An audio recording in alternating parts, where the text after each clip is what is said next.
I'm going to actually start with you. So, why is it important to avoid overindulging in alcohol and food? Why is moderation of common flare-inducing foods important? What kind of foods over the holidays should those with gout be on the lookout for?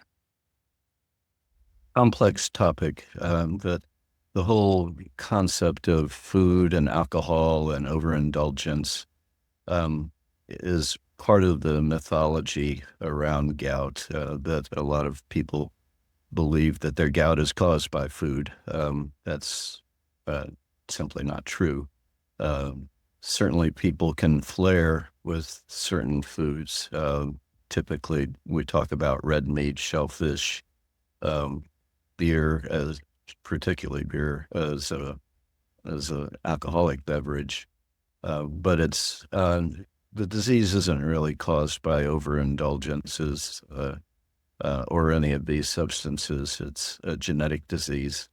It's a metabolic disease, and it's made worse by people that are obese. A lot of the defects in the way the body eliminates uric acid from it um, is caused by genetic defects, and that's the underlying basis of it. Um, but most people with gout will tell you that they connect a certain food type. Not everybody has a food reaction as far as their gout's concerned. Probably about half or 40% can tell you that, yeah, if I just eat a handful of shrimp, I'm doomed the next morning or the morning after that.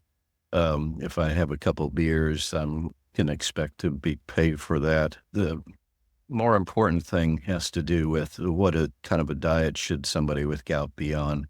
It used to be that we really pushed hard on these low puring diets, so that these foodstuffs that I talked about were simply eliminated. And I think that's too drastic a move.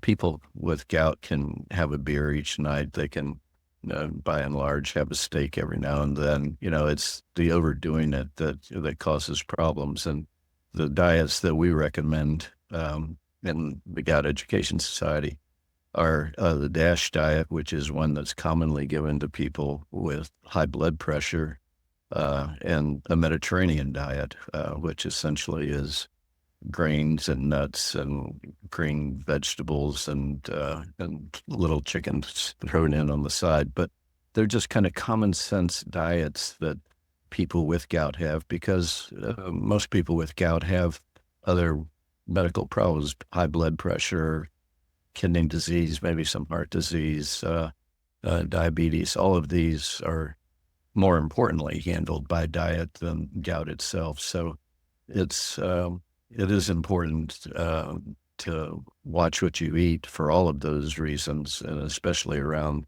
the holidays when we all tend to go a little bit crazy with food. So just moderation in everything. And that's what I tell my patients. I'm not asking them to give up beer. I'm not asking them to give up meat or shellfish. I'm just saying do it in moderation. Thank you so much.